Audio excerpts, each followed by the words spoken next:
bonjour à vous tous, très heureux de partager ces moments avec vous. J'aimerais vous poser une question aujourd'hui, je pense que cela va vous surprendre, mais la question est celle-ci, quelqu'un est-il dans la souffrance? Ça c'est une question que l'apôtre Jacques va poser dans son épître au chapitre 5 et au verset 15, nous lisons ceci. Il va le dire dans un contexte particulier, il est question de l'onction d'huile, c'est ce que nous pratiquons dans nos assemblées.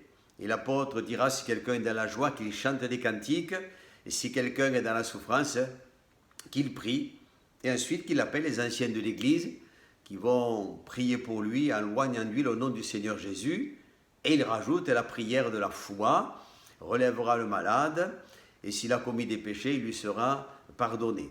Ça, c'est ce que nous pratiquons dans nos assemblées, lorsque un bien-aimé se réclame de la prière, eh bien nous pratiquons ce geste, n'est-ce pas, de l'onction d'huile, parce que nous savons que l'huile, c'est aussi le symbole et l'image du Saint-Esprit, et cela nous parle de l'action du Saint-Esprit dans notre vie.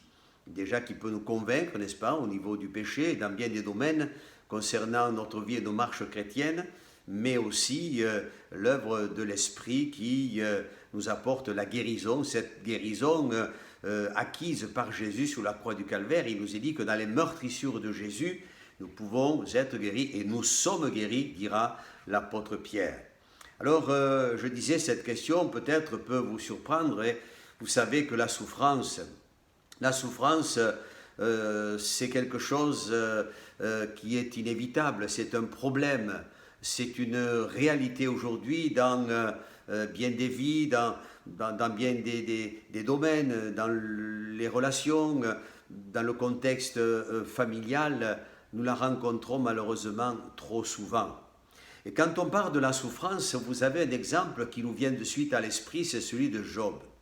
Qui n'a pas entendu parler de Job? Quand on parle de Job, de suite on pense à celui qui est éprouvé, et c'est sûr que c'est un homme qui a énormément souffert. Il a perdu quelques membres de sa famille, il a perdu ses biens, c'est un homme qui a été éprouvé dans son corps. Et quand nous lisons au chapitre 5 et au verset 7, on se rend compte que Job, c'est un homme qui à la fois est pessimiste, et également, il est réaliste. Il va dire ceci, je vous lis le passage, il dit « L'homme naît pour souffrir comme l'étincelle pour voler. » Mais il rajoute ceci, il dit « Pour moi j'aurai recours à Dieu, et c'est à Dieu que j'exposerai ma cause. » Chers frères et sœurs, si actuellement vous passez par cette vallée de la souffrance, qu'elle soit physique, morale ou spirituelle, bien ce que je souhaite pour vous, c'est que la décision de Job soit aussi la vôtre. Car, voyez-vous, celui qui se confie dans le Seigneur et qui passe par peut-être le désespoir peut retrouver l'espoir. Celui qui passe par des situations ténébreuses peut enfin voir la lumière.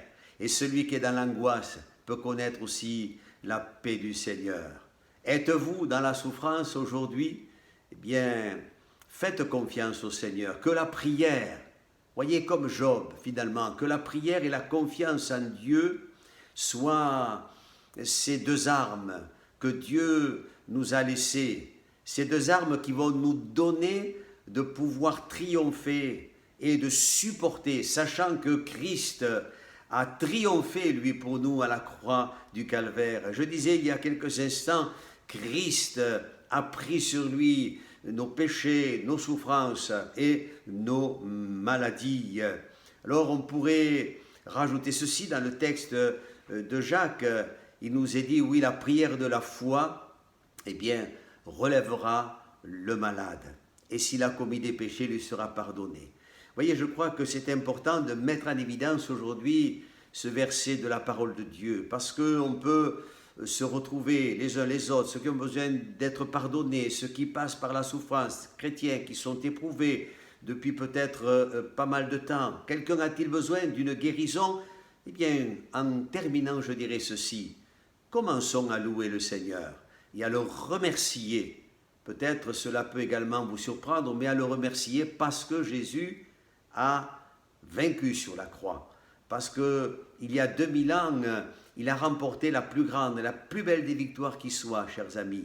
Jésus va triompher quand il dira « tout est accompli ». Il a payé pour le salut de nos âmes. Il a payé pour que nous soyons guéris de nos maladies. Il a payé pour que nous puissions triompher. Alléluia. Voyez, et puis aussi le remercier pour ce qu'il est en train de faire. Et certainement, pour quelle raison ne le ferait-il pas?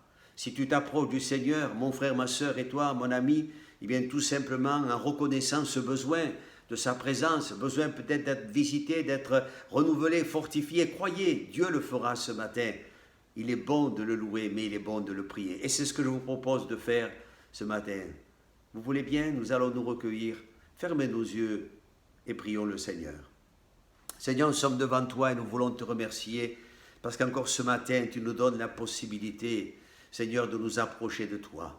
Nous savons que tu es vivant, Seigneur. Ta parole le dit, mais nous l'avons tellement expérimenté. Et nous savons qu'encore aujourd'hui, tu es celui qui veut te glorifier dans bien des vies, dans bien des cœurs. Seigneur, tu es celui qui veut sauver, tu veux pardonner, tu veux relever. Alléluia. Nous te prions, Seigneur, pour ceux qui souffrent moralement, spirituellement, physiquement. Nous te prions, Seigneur, d'étendre tes mains. Merci pour ces mains qui ont été percées sur la croix. Merci pour ce corps qui a été brisé, Seigneur. Mais merci pour la victoire du tombeau. Tu as remporté la plus belle des victoires. Et aujourd'hui, nous croyons que tu es auprès de tous ceux qui t'invoquent. Oui, nous voulons ensemble, avec ces bien-aimés, utiliser ces armes ce matin et rester dans la confiance et te bénir de tout notre cœur pour ce que tu vas faire. Merci, Seigneur. Au nom de Jésus, sois loué et adoré, Père. Amen. Que Dieu vous bénisse. Et bonne journée à vous tous. Bon courage, à bientôt. Au revoir.